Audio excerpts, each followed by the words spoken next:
And good morning again, everyone. Welcome back to Morning Musings. My name is Don K. Preston, the president of Preterist Research Institute of Ardmore, Oklahoma. So glad to be with you on this good morning, enjoying a great cup of coffee. Hope your day is starting out well, and I hope you have a blessed day. I'm sharing with you some thoughts on the resurrection. And I just appreciate the wonderful remarks that I'm getting, the private emails especially. It's always good to know that my thoughts are a blessing in your life, helping you to understand the Lord's Word just a little more. Sharing a few thoughts about 1 Corinthians chapter 15, and I'm not doing an in-depth exegesis. I am offering a very special offer on a great book entitled Exegetical Essays on the Resurrection. This is an exegesis, a more or less verse by verse, and it marches you right through the chapter. And it's just a great book, and I'm offering it. It's regular $17.95 plus $4.95 shipping, okay? But go to my website, www.eschatology.org, www.bibleprophecy.com, order the book. It will charge you the full price, okay? But mention that you saw the offer on YouTube, and I will refund $7.90. Total cost, $15. Man, that's a fantastic price. Anyway, thanks so much to all of you who have ordered so far. Better get yourself a copy of this because this offer won't last forever, okay? Anyway, I'm taking note of the fact that Paul says his resurrection doctrine was nothing but the hope of Israel found in the Old Covenant promises made to Israel after the flesh, all right? Now, right up front, here's a problem, folks. 99% of all eschatologies, that is, the three futurist views of eschatology, say that the promise of the resurrection occurs at the end of the Christian age in fulfillment of God's promises to the church. Kim Riddlebarger, for instance, a noted amillennialist, says, God has already fulfilled all of the Old Testament promises made to Israel, and now, with the coming of Christ, we have a brand new set of promises. Lorraine Bettner, noted postmillennialist, says, when we want to know about the first coming of Christ, we go to the Old Testament.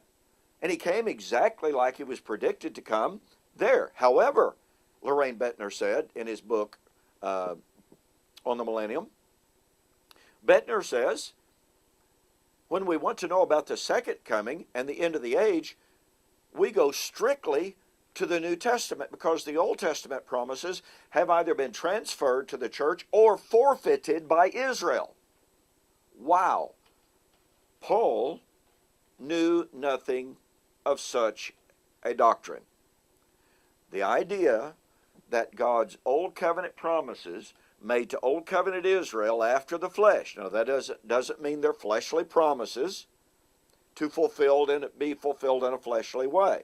What it does mean is that God's promises made to Old Covenant Israel after the flesh, Romans 9, verse 3 and 4, had to be fulfilled to Israel.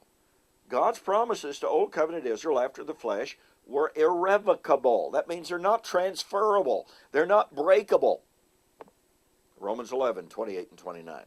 So, absolutely fundamentally important when we approach 1 Corinthians chapter 15, if we approach it from a perspective that it is not about the fulfillment of God's Old Covenant promises made to Old Covenant Israel after the flesh, we are approaching the text with a wrong presupposition.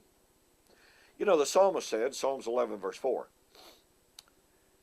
if the foundations be destroyed, what can the righteous do? Now what that means is, you got to have the right foundation. You got to have the right suppositions, if you please. Well, once again, most approach 1 Corinthians 15 and the interpretation as if it's about the end of the Christian age. When Paul said, then comes the end, well, that's the end of the Christian age. That's the end of time.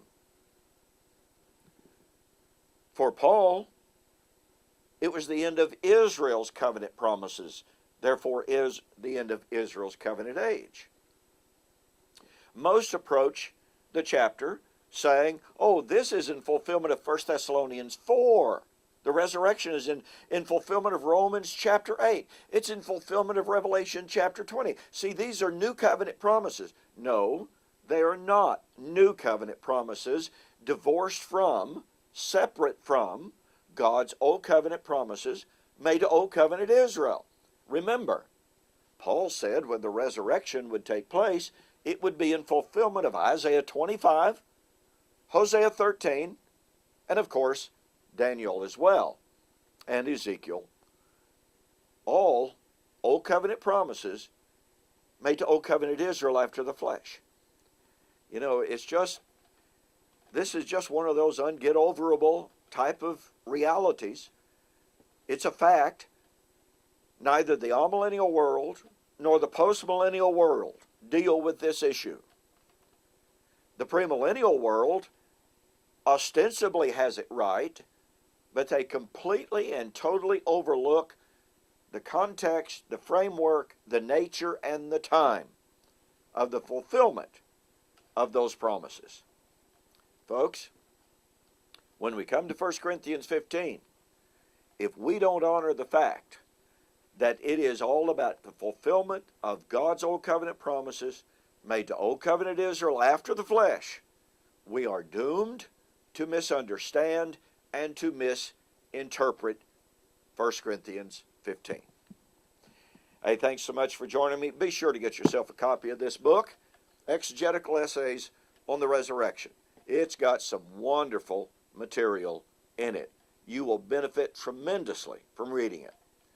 Order your copy. Be sure to mention you saw the offer on YouTube, and I'll refund $7.90. Well, thanks again for joining me. Have a great day.